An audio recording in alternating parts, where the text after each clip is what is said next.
Nahum. 3-cü fəsil. Qanlı şəhərin vay halına. O yalan və soyğunçuluqla doludur. Orada quldurluğun ardı kəsilmir. Qamçı səsi, təkərlər gürültüsü, çapan atların, yırğalanan döyüş arabalarının sədası.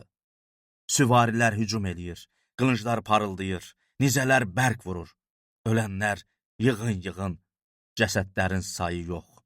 İnsanların ayağı meyitlərə dolaşır. Millətləri fahişəliyi ilə, xalqları cadugərliyi ilə satan cazibəli, cadugərlikdə mahir fahişə Ninevanın hədsiz əxlaqsızlığına görə bunlar baş verdi. Ordular Rəbbi bəyan eləyir. Ey Nineva, mən sənin əleyhinəyəm. Paltarının ətəyini üzünə qaldıracağam. Çılpaqlığını millətlərə göstərəcəyəm. Ayıbını ölkələrə açacağam. Üstünə iyrənc şeyləri atacağam. Səni rüsvay eləyəcəyəm.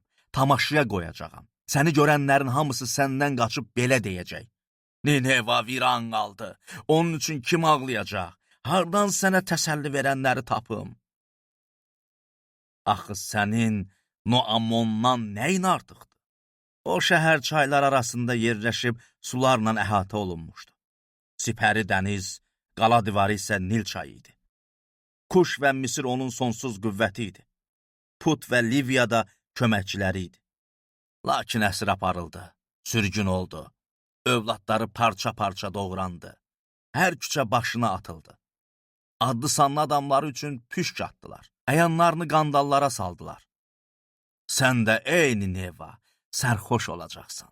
Mat-məəttəl qalacaqsan. Düşmənlərin əlindən pənahgah axtaracaqsan.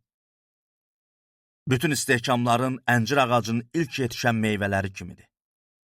Silkələnəndə yeyənin ağzına düşür. Budur, əskərlərin qadın kimidir.